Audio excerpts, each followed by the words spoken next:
شاہ قلندر رحمۃ اللہ علیہ، حضرت پیران حضرت شاہ قلندر رحمۃ اللہ علیہ، محمد عثمان شاہ مروندی حضرت کے مزار پہ جا کر کے وہ جو مجاور بیٹھے ہوئے ان کو پیسے دیتے ہیں 1200 اب روزہ اساں جب معاف تھی ویو ہاں تواں نہ رکھبو روزہ تو کہیں شے جی ضرورت کونے، اب آپ روزہ نہ رکھ۔ مجاور جو بیٹھے ہوئے میں خود گیا ان مجاوروں کے پاس، ہم لوگ گئے تو ساتھی ہمارے تھے، انہوں نے کہا کہ ہنسنا نہیں ہے، تو ہم گئے تو ایک مجاور سے کہا کہ بھائی ہمارا بڑا مسئلہ ہے، کتنا پیسہ لگے گا حل کرنے میں؟ کہتے ہیں کہ 1200 روپے دے دیں۔ تو پھر مولانا ولی اللہ نے کہا کہ ہمارے ساتھی تھے، اس نے کہا مسئلہ تو بہت بڑا کروڑوں کا، کہا بابا وہ کروڑ جاجے کا مسئلہ ہے تو انہیں جیلا پیسہ کچھ زیادہ ڈبو، اور کہنے لگے پھر اس کو میں حل نہیں کر سکتا، جو اگلے والا جو ہے نا مجاور ہے اس کے پاس جاؤ۔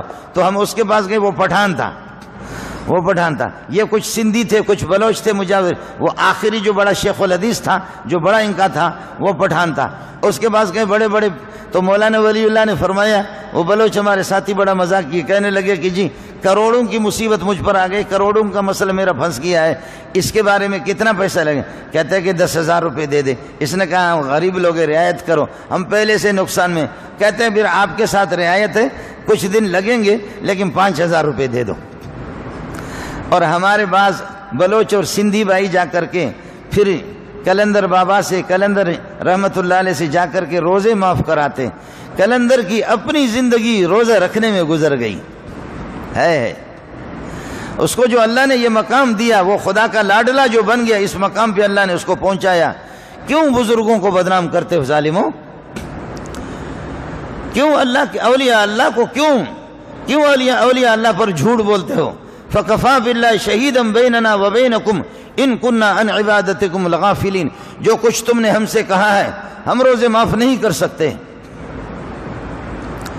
قلندر بابا کو اور یہ کہ شمس تبریزی کو، جنید بغدادی کو، ہزاروں لاکھوں کروڑوں کی تعداد میں اولیاء اللہ گزرے ہیں، انہوں نے خود محمد رسول اللہ کے جوتے سیدھے کیے، انہوں نے نالین مبارکوں کو زندگی بھر سینے سے لگایا، انہوں نے خود زندگی ان کی روزے رکھنے میں گزر گئی، تلاوت میں، ذکر و اذکار میں گزر۔ اب میں قلندر پر جھوٹ بولتا ہوں کہ قلندر نے میرا روزہ معاف کیا؟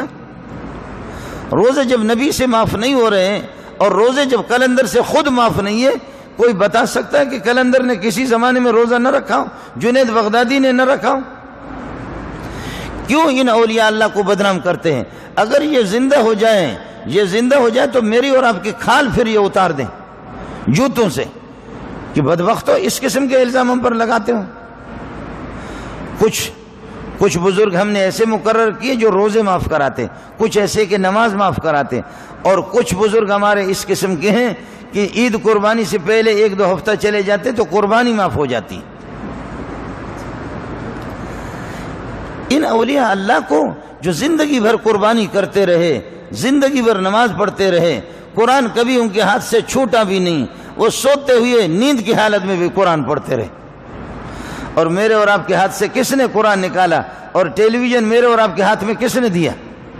اس لیے میرے نبی نے فرمایا، من افطر یوما من رمضان کا ایک دن اگر آدمی اس طرح بہانہ بنا کر کے یہ ہے کہ وہ کھائے گا اور روزہ نہیں رکھے گا، من غیر رخصت والا مرض، رخصت بھی نہیں ہے، کوئی مرض بھی اس کو نہیں ہے، ایسی بیماری بھی اس کو بڑی لاحق نہیں ہے، لم یقض عنہ صوم الدہر کلہ، زندگی بھر اگر وہ روزہ رکھے تب بھی اس کی قضا نہیں ہوگی۔ ویڈیو کے نیچے سبسکرائب کے بٹن پہ کلک کریں، بیل کے آئیکن پہ کلک کیجئے تاکہ ہر نئی ویڈیو کی نوٹیفیکیشن آپ کو مل جائے۔